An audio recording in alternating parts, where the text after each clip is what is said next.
Awesome. So I think we're going to go ahead and get started. Again, thank you all for being here.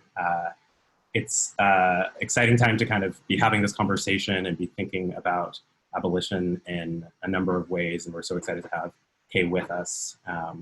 My name is Josh Aiken. I am a JD PhD student in history and African American studies, and one of the co-convenors of the Racial Capitalism and the Carceral State working group, which is a group here at Yale that is trying to think about incarceration, detention, policing, surveillance, and the racial character of capitalism, as well as the longer histories of slavery, colonialism, and empire.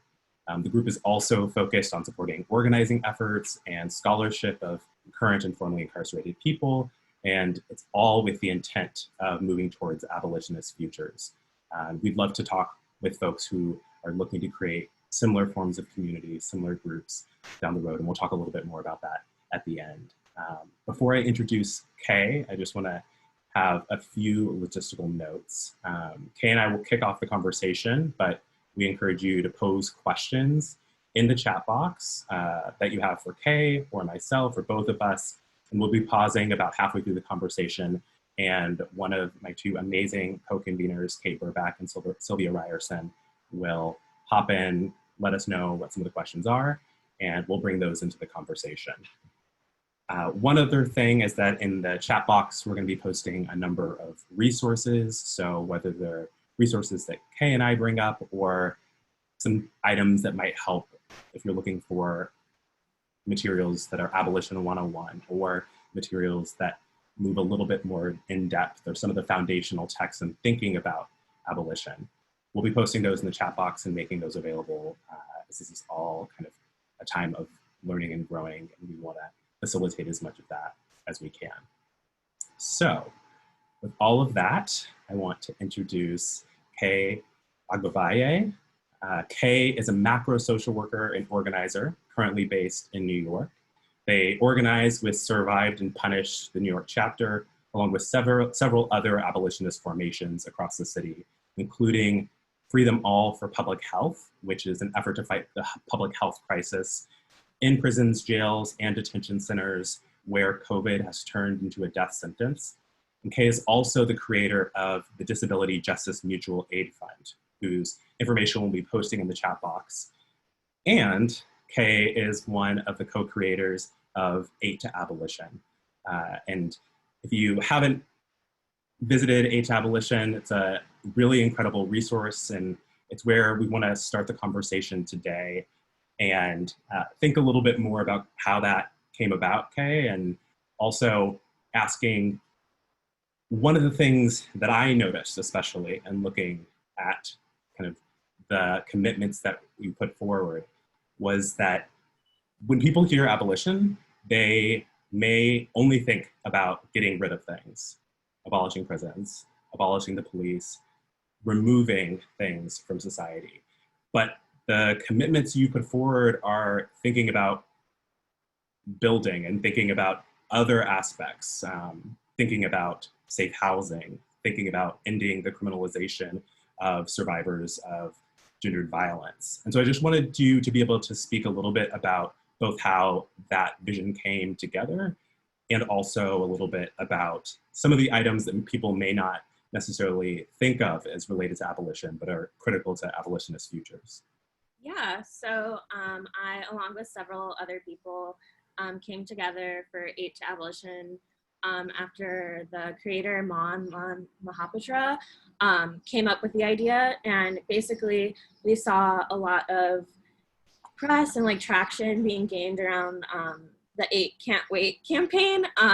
And we just, as abolitionists, saw that campaign to be really harmful and working against our goals.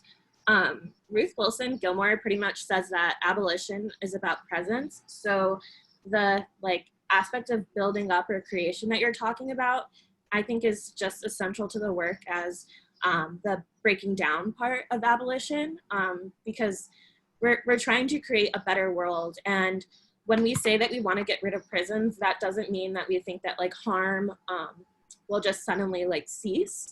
And so we need to have conversations and we need to have community in place to handle that harm.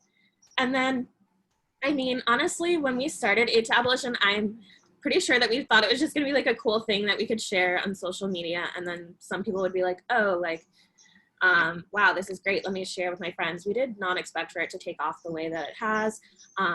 And a lot of us will say that it's a starting point. It's not theory. It's not like an organizing plan. It's just some talking points, honestly, to get the ball like rolling, and also to fight back against the other campaign that was just taking up a lot of space and being implemented in other cities. Yeah, on that point, I think it's a time that feels really unique in how abolition is moving into more conversations. More people are either trying to understand what abolition is or trying to figure out whether they're an abolitionist themselves. And I think it's a fraught time because there are dynamics like what we've seen in Minneapolis and the activism and organizing happening there for years being what prompted the city council to say that they're going to dismantle the police. And at the exact same time, we have the media covering protests less and less while organizing is still happening. And we also have what people are putting forward as meaningful or tangible reforms. And I'm thinking particularly about in New York City, the chokehold ban that was just passed, and thinking about how that ban has a history. A ban was passed in 1985 in New York City. Another ban was passed in 1993. And research from 2014 to 2020 shows that 996 people reported, and I want to emphasize reported, that doesn't mean that's how many, that's probably the lower end of things, said that they had experienced chokeholds by the police after these bans had already been in place. And so I guess I just want to get your pulse on the moment right now, because it's a confusing one and potentially a frustrating one, but also one that feels like it holds some hope as well. Yeah, it's really confusing and it's exciting, but I can just speak from a New York perspective. I'm a member of several groups that came off of the No New Jails campaign.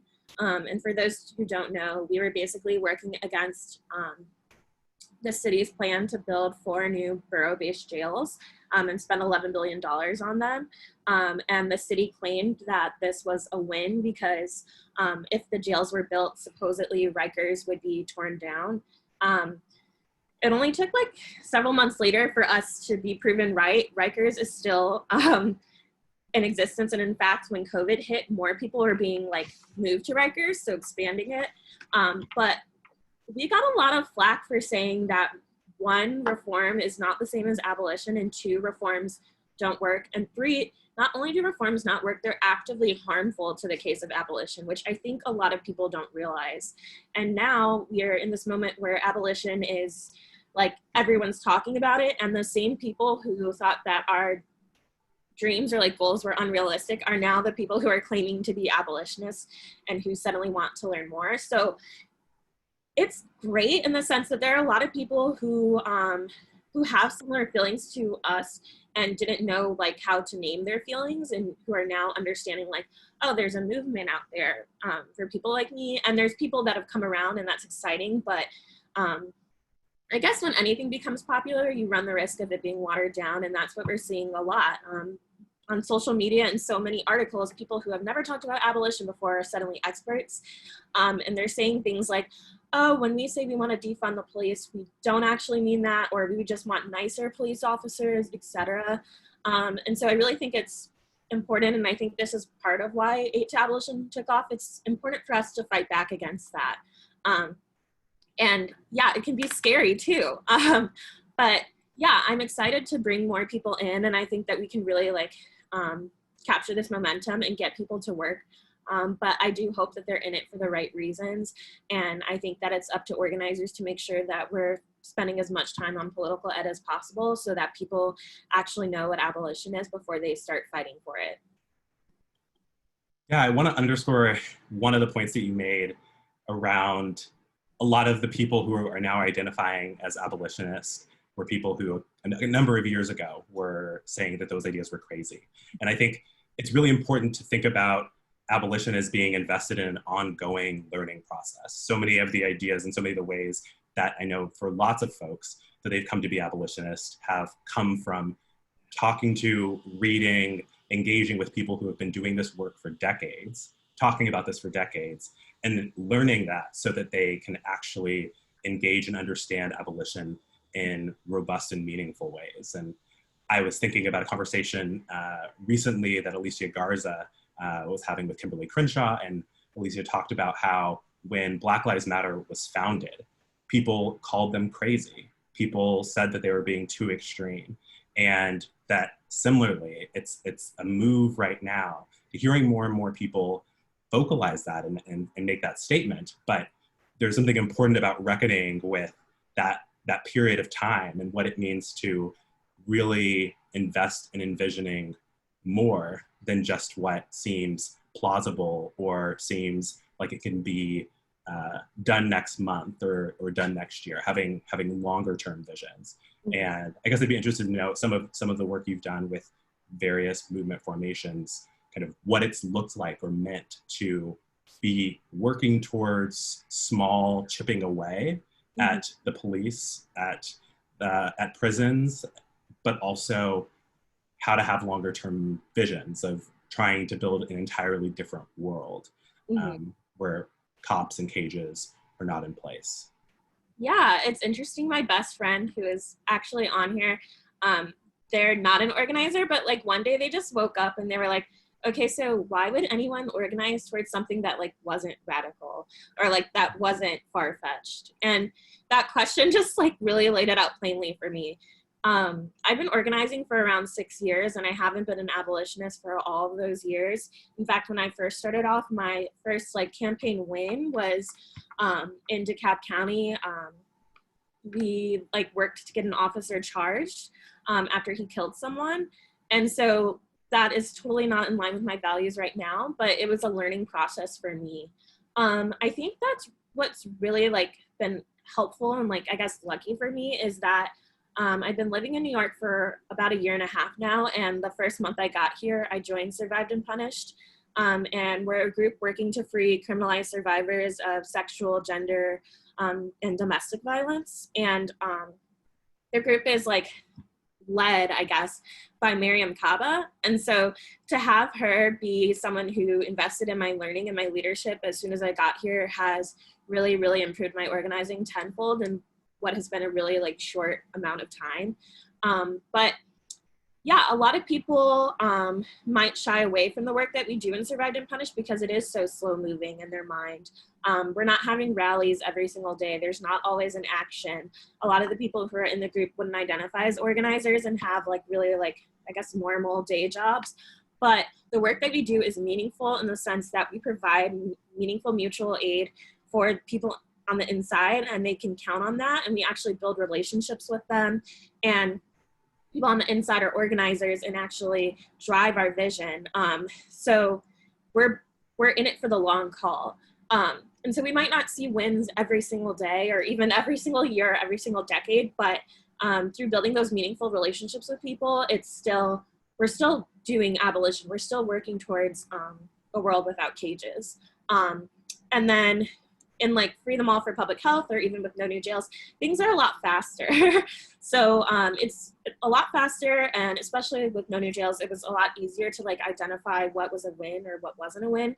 But even now, we still have mutual aid groups who are working to give commissary to people monthly. And we still have people on the inside who are giving us feedback on our strategies. So it's a little bit of both. It's a little bit of relationship building, and waiting around to see what happens. And then sometimes there's periods like these where it's like everything is so fast and you haven't slept for weeks. Not that I recommend that anyone else do that, just that that's what's been happening.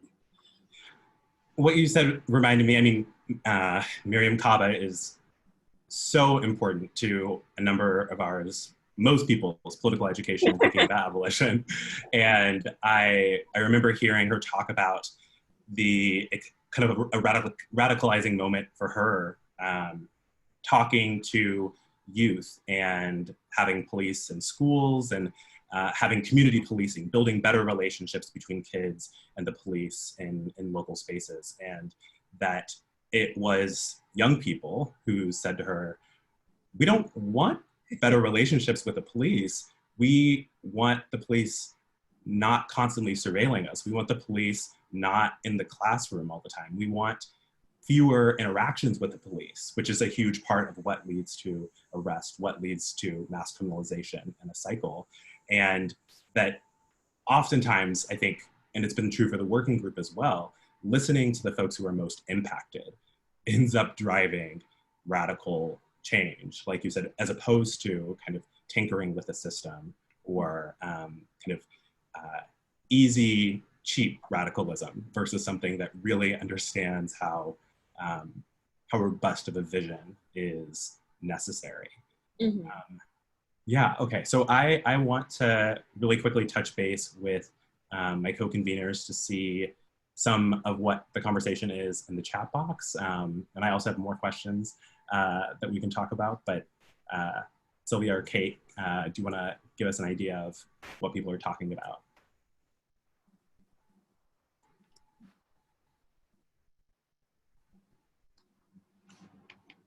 Let's see if we can unmute you, Sylvia. Hello? There we go. Yes, we have a great conversation happening. We have folks tuning in from Atlanta, from New York City. So I just want to welcome everyone and some great questions. One person asking about sort of, Kay, if you could talk a little bit more about sort of your own shift in your politics from that moment in DeKalb County when someone working to get someone charged and how that shifts your politics now.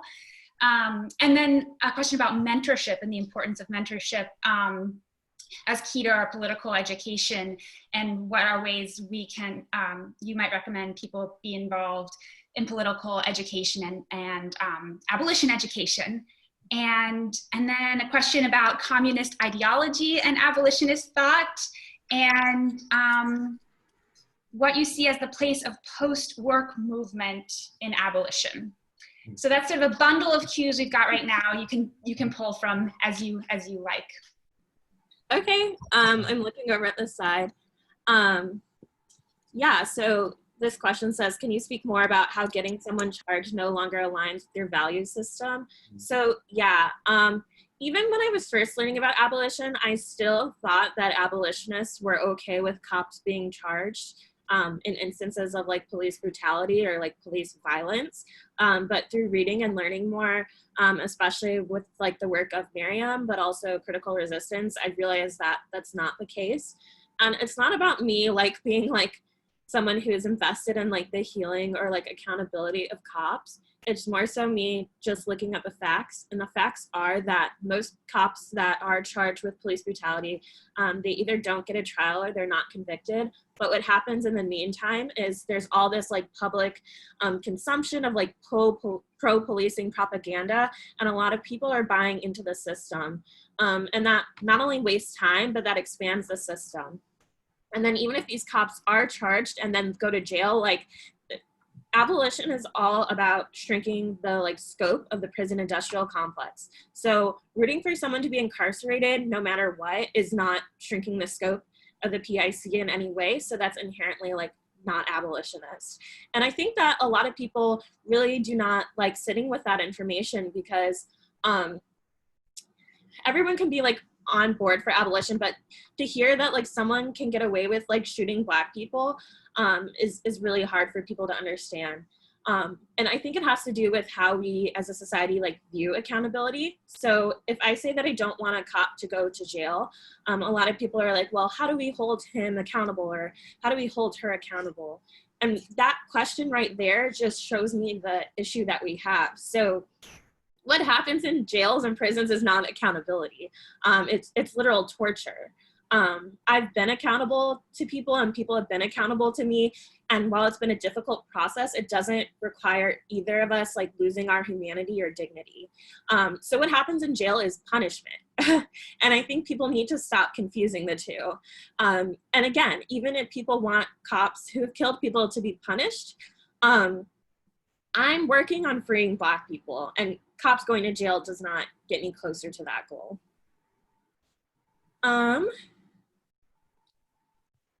Okay, the next question, basically you mentioned mentorship. That seems key in political education.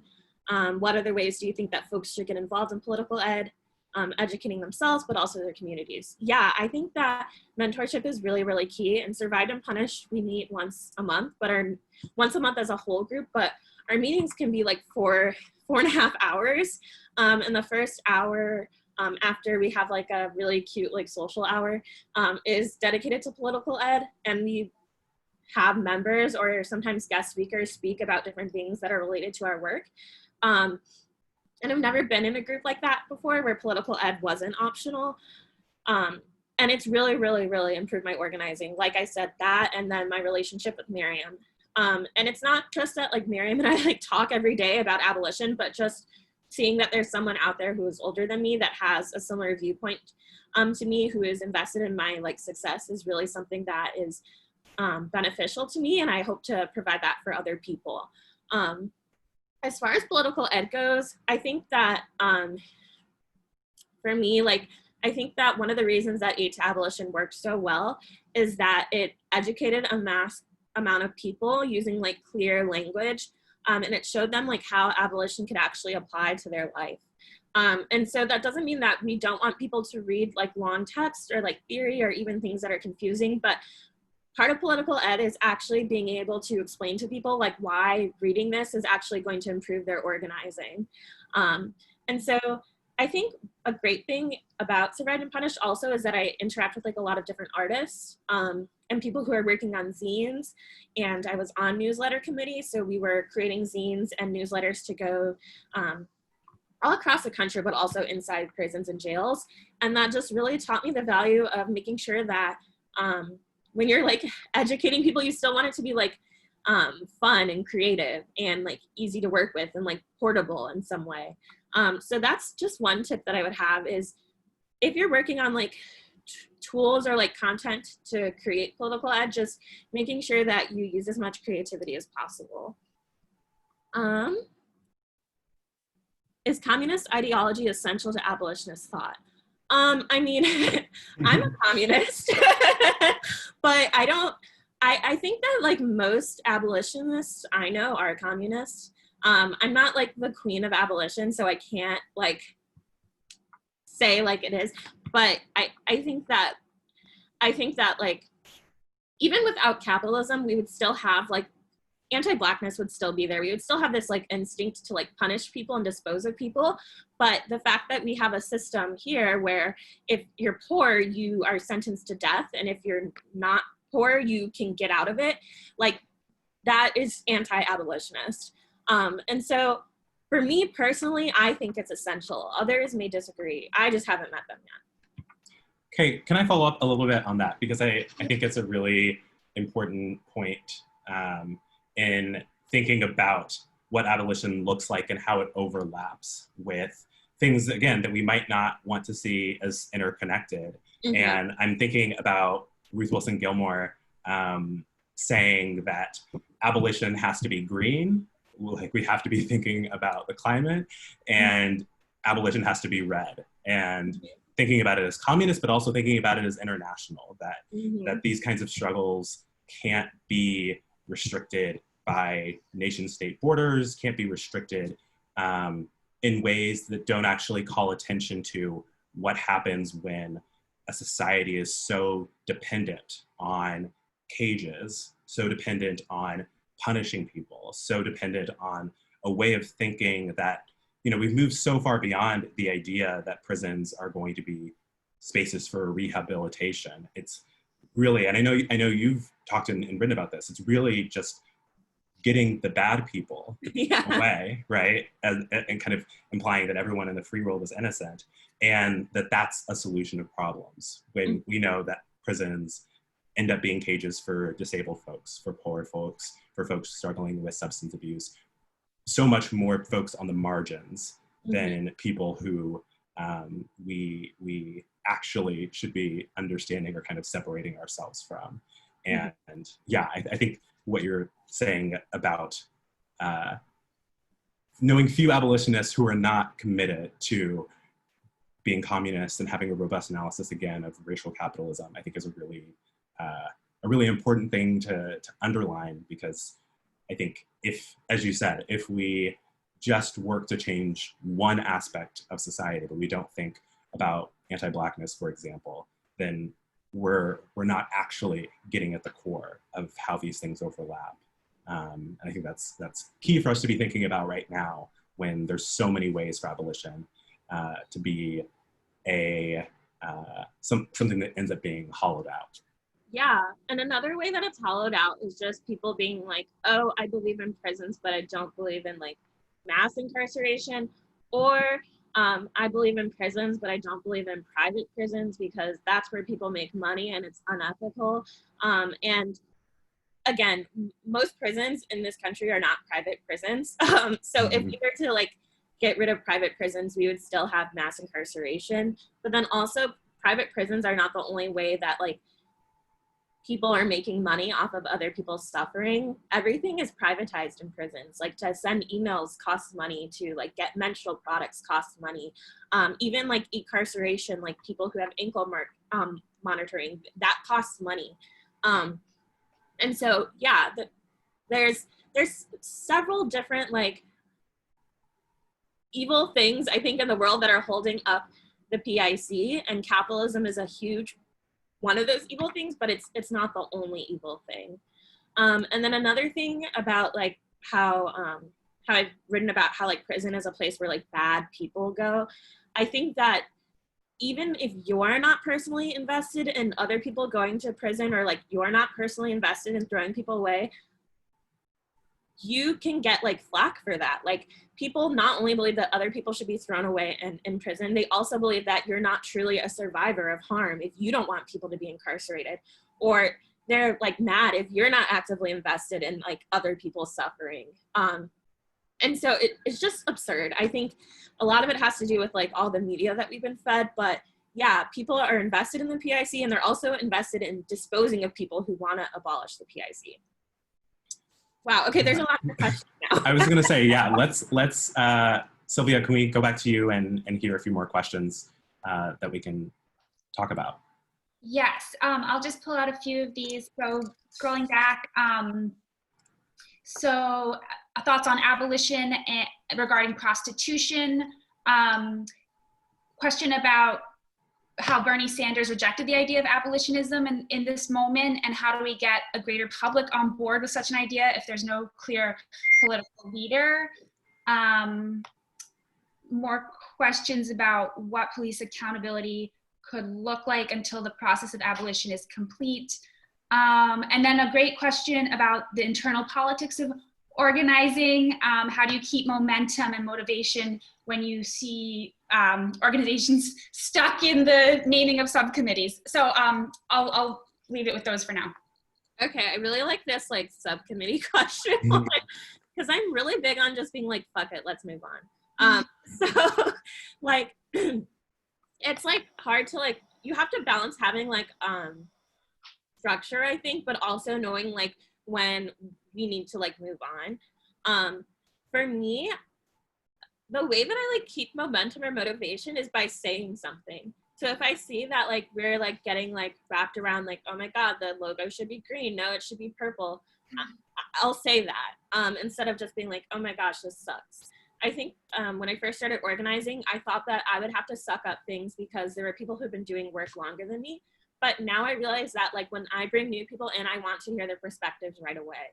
So just saying things like naming things as they are, naming when you feel like people are more stuck on like subcommittee structure than they are about like the city's new jail plan is the way to go. And if you don't feel comfortable naming those things, I think I would question like why I've chosen a certain group to like be my political home. So yeah, some questions about like what happens if a cop isn't charged. That's up to a bunch of different people, but in an ideal like abolitionist world, first of all, there would be no cop. But if we were living in this world right now, then the cop would go through a restorative justice process.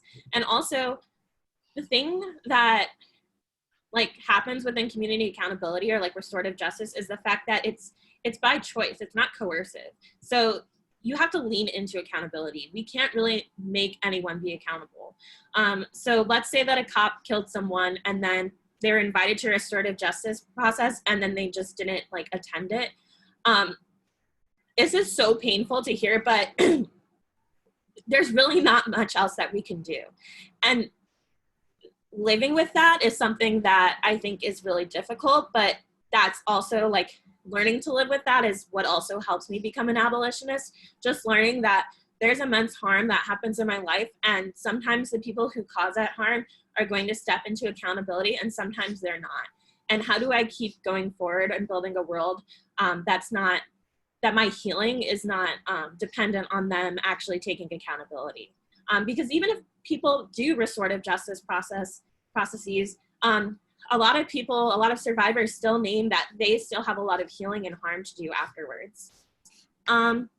Okay, can I follow up on that? Just yeah. A question related, and I've been thinking a lot about this in the context of the officers who killed George Floyd being arrested, and that being a real mobilizing point, and that the officers who killed Breonna Taylor have not been.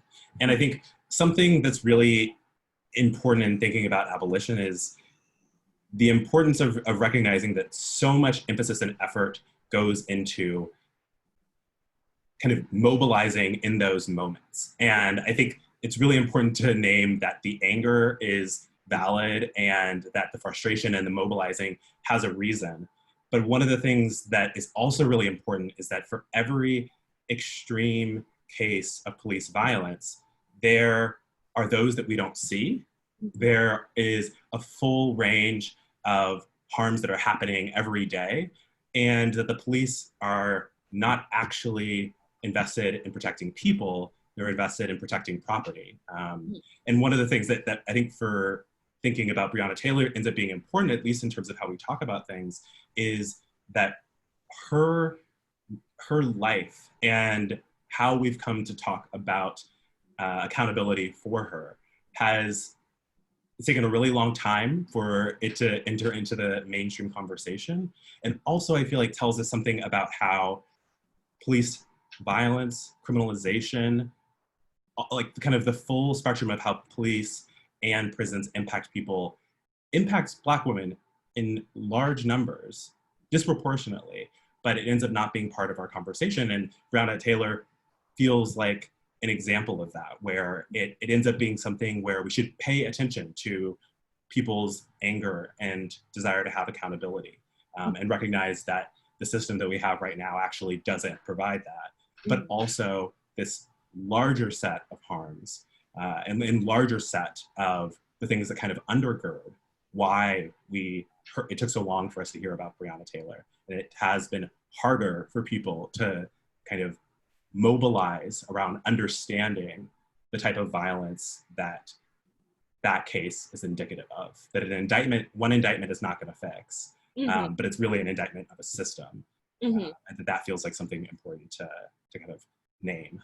Yeah, and also if I think about it, like one of the reasons that most Black people die by the police is just because we're heavily criminalized, and especially in the case of Black women. And so if I'm trying to end the criminalization of a group of people, again, for me, it feels more personally worthwhile to end the prison industrial complex than funnel money into this like idea that like we should prosecute cops, which just kind of like builds on the prison industrial complex and leads to more people being criminalized. So it's hard to hold, and it's also hard to hold that like knowing that I hate using this word, even as a social worker, like people's feelings are valid, but like also knowing that like you can't just organize off of feeling alone. So there's a lot of times where I have to suck up my feelings not suck up my feelings, but deal with my feelings at a different time because it doesn't align with the overall strategy and it doesn't align with the overall world that I'm trying to build. And so asking people to do that, especially during a traumatic time, is really difficult. But I think that now more than ever, like abolitionists need to be really principled in that. because again, if you look at who's in the prisons, it's Black women. And so, yeah, so even if like one singular white cop went to jail for killing someone, that still does not erase that fact. And that's something that like I've been talking about and thinking about a lot. This person says, any thoughts on abolition regarding prostitution? Well, I don't refer to it as prostitution. I refer to it as sex work, or full service sex work, which I think is what you're asking about. A lot of the people that I organize with are in this coalition called Decrim NY, and they're also in Red Canary's Song, which is a sex worker-led organizing group. And just that, I mean, again, if prisons are abolished, life will be significantly like less scary and dangerous for sex workers. There's so many sex workers behind bars, especially people that survived and punished work with, who are in jail for defending themselves from like people who are like coercing them or like using them for profit. So I think that the connection between the two is really, really high. And that's why so many people I know who are working towards abolition are also sex workers. Okay, can I pull one of the questions that feels in part related to that? I think the point you're making around decriminalization is a really important one, is one that I think is really crucial to understanding what is actually happening with the prison industrial complex and actually happening with police. The police are 95% of their arrests have nothing to do with public safety. That's not what the police are. That's not what the police are doing. And one of the questions I think that people then follow up with is, okay, so if we don't have the police, who do we have? Who do we have to go for mental health calls? And I think it's important to say that the alternative is having someone who's not with a gun coming to do a mental wellness check, but asking a little bit about one of the groups of people are kind of putting forward, and this was one of the questions, are social workers, and saying that social workers, for a lot of the things that we think about the police going and doing, that could be a profession or a group of people who could handle some of the problems that we use prisons and policing as catch-all solutions for. But the question asks someone moving through the social work school or moving through the social work field that it feels like an incredibly white supremacist capitalist field. And so I think I'm really interested in both thinking about that in the context of social workers, but then more broadly, that a lot of the alternatives that we're working to build are still so steeped in anti-Blackness and racial capitalism, and what it looks like to think about alternatives in terms of different people being vital to communities developing networks of support, but then also what do those people do? What do they think about the people? Do they understand themselves as being invested in relationships with them and being in community with them?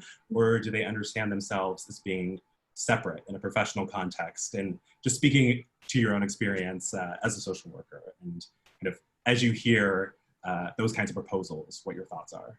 Yeah, I mean, I used to buy into those proposals, and I went to the University of Michigan for social work, and their school of social work is really well known. And spending the majority of like my life in North Georgia, like, and dealing with the racism there was like nothing compared to Ann Arbor, Michigan, and also my classmates. I met some of the most just offensive and like anti-Black and like ignorant people that I've ever met being in that program.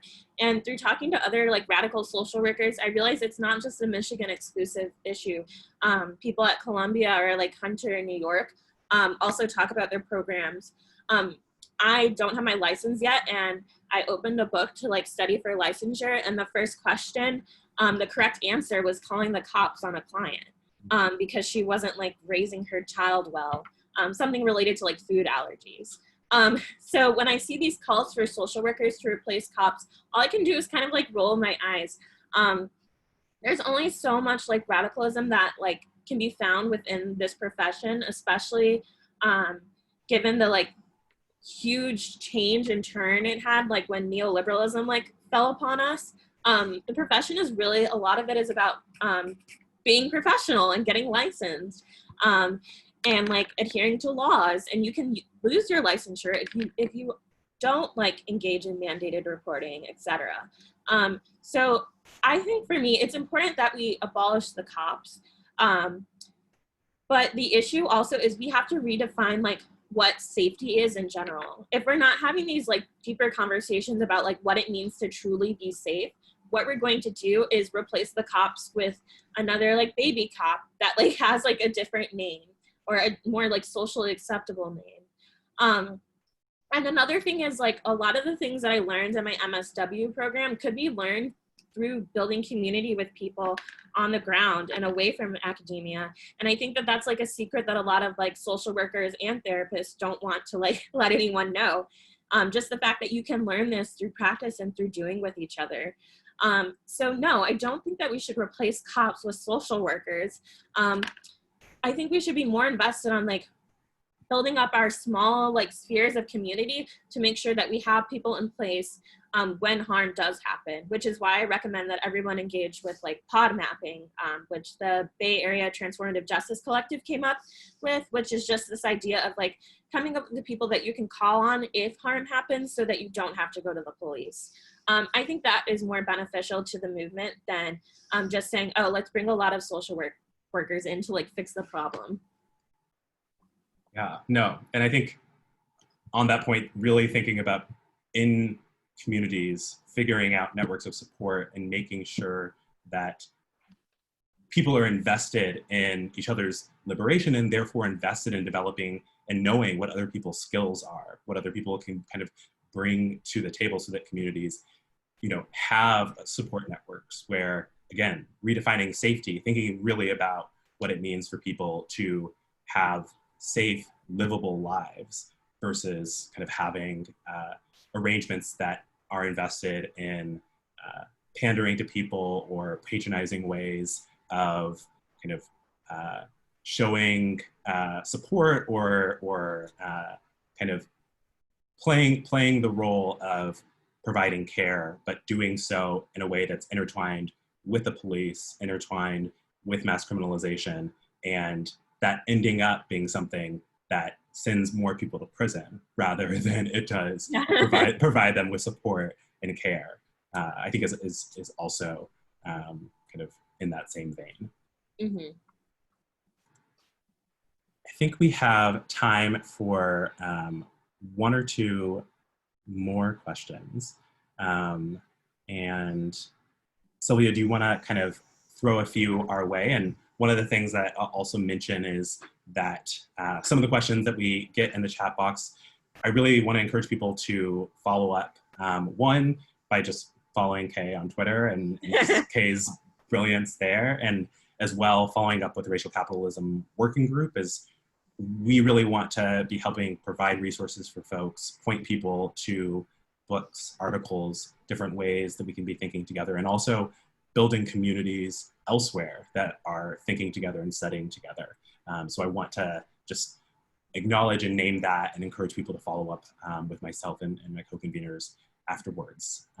But Sylvia, really quickly, let's touch base on a few more questions. That's great. So many great questions. So I'll just take a few here. So a lot of people asking about sort of how to practice accountability and restorative justice in personal relationships as well, and sort of connecting to this pod idea, how this is an internal process as well as an external one. Let's see, what are abolitionist relationships to each other like? And thinking about scholar activism in this moment, knowing that a lot of folks on this call are in grad school and scholars, and then sort of how to move from prison reform to prison abolition. There's a bunch more here, but I'm gonna leave it with those for now. Okay. I can talk a little bit about like how like abolitionists like engage with each other. The other day I was on a call with the To Abolition team, and one of their creators, Micah, was just like, you know, as abolitionists, like we know how to give a good apology. Mm-hmm. And everyone on the call was like, yeah, just this, like, there's no like guidebook on like how to like treat people in an abolitionist way, but just because we live in a society that throws people away when they cause harm, so many people are afraid to admit in their interpersonal relationships that they've harmed people for fear of disposal. And so when I'm like building community with other abolitionists, I'm also working on like accountability with them in a way that feels more vulnerable than I've ever felt before. And so, yeah, that doesn't mean that there's never conflict in my friend group, or that like I don't have disagreements with my comrades, but just the way that I engage with them, I just know that we're all on the same team and we're working to like build the same world. And so I think that's really beautiful. Like, for example, in Survived and Punished, there's so many members now. I don't know everyone's name or like everyone's like life story, but I know if I ever needed anything, like they would be like some of the first people that I would call on. And I didn't have that feeling of community when I was doing other types of organizing.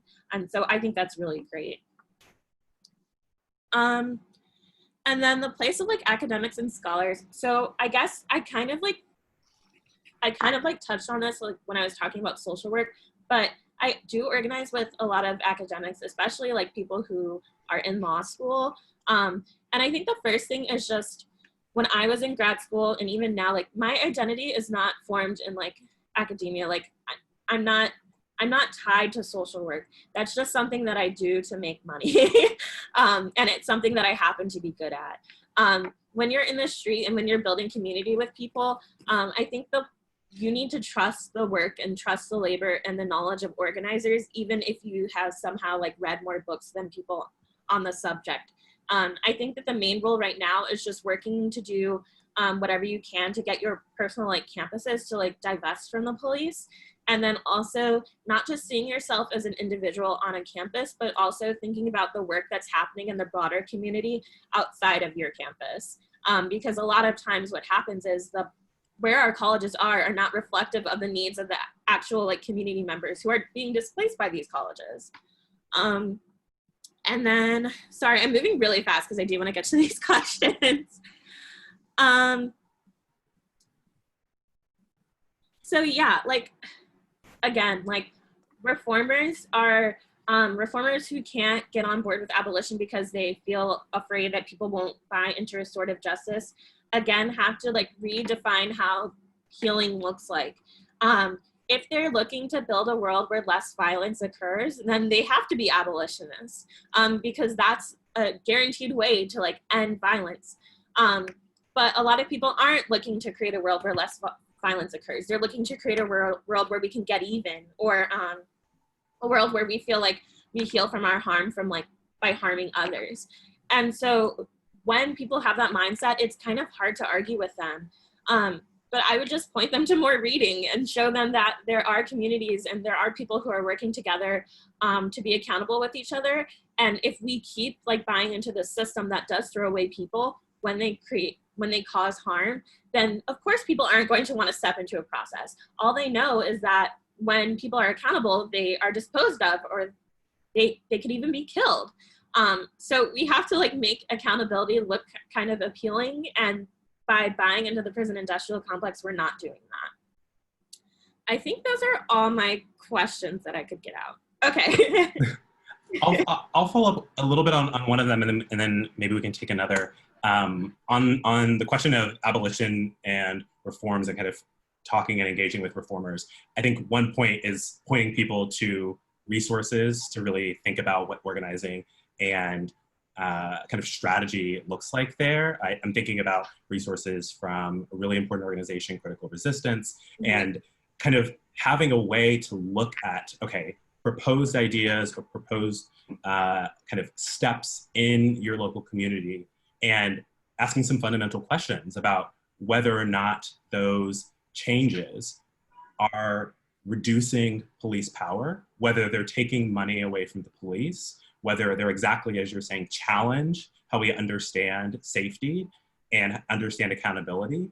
And I think a lot of times, and this goes back to kind of what Abolition kind of put forward versus kind of a reformist mindset, so often reforms not only set us back, but they double down on thinking that the police and prisons are catch-all solutions to all social problems, versus realizing that if we really think about redefining safety, redefining accountability, and recognizing that the police and prisons cause harm. They are not remedies, or they are not, they are enactors of harm at their core in terms of what those institutions are meant to do. How do we find ways to take resources away from them? Ends up, for me, being one of the ways that we know something is a reform versus an abolitionist step, and is a way to try and engage people in thinking about, okay, do we really, we know that body cameras don't work. We know that sometimes they make things worse. We know that police officers turn them off. We know that they use that footage to take advantage of that situation and use that footage in court in ways that are advantageous to prosecutors and to cops. How do we look at solutions that undermine the idea that the police are there to protect us? And that, I think, ends up so often being a way to recognize that something is not actually moving us towards a different kind of world, but is actually kind of tinkering with the system, letting us remain in the same structures that cause so much harm. Mm-hmm. And a lot of people will say, oh, the reason that you don't want cops to go to jail is like because you're such a calm person, or like, I'm not as good as a person as you. And we really have to like depersonalize this shit. Like, I don't, like, we have to like look at things and be able to realize when they get us closer to our organizing goals and when they don't. It's not about me being a good or calmer or even more forgiving person. It's about me being a competitive person who wants to like win at the things I'm organizing towards. And I would not root for something that undermines it. Another thing I will say, the question about how abolitionists interact with each other, I think that the abolitionist movement and any movement have a lot to learn from like the disability justice movement, because they have been creating structures outside of the police and outside of the state for such a long time, and engaging in like disability justice and also finding my place as a disabled organizer has really, really like expanded my analysis around like treating others with care. So we're coming right up to 1:30, and I know, Kay, you have an event after this that I want to really, again, emphasize and point people to. Haymarket Books is hosting a conversation with Kay, with Mariame Kaba, with Dean Spade, a number of folks from Critical Resistance, and really want to point folks to that as another place to learn and hear people who have been thinking about these ideas and can help us think about them in the present and right now. I also just want to thank Kay for taking the time to be with us and be part of this conversation.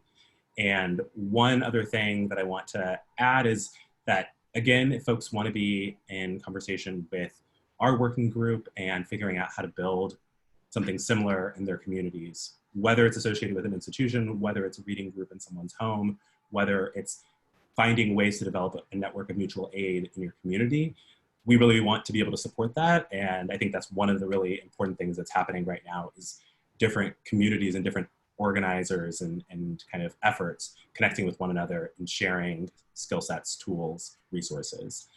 So I want to put an emphasis on however we can do that for folks who are on the call. That's something we are really prioritizing. Really quickly, Sylvia or Kate, do we have anything else we want to say to everyone? And also, Kay, if you have anything. I just want to say thank you. This is fun.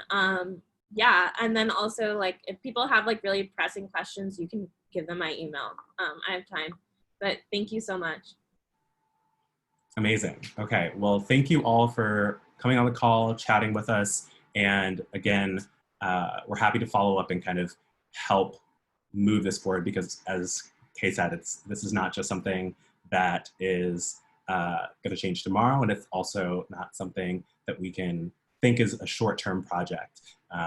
It's a vision, it's transformative, and it's really thinking about a different world in the future. So thank you all so much for being on the call, and keep in touch. We hope to continue this conversation in days, weeks, months, years to come. Thank you. Thanks, everyone. So much, Kay.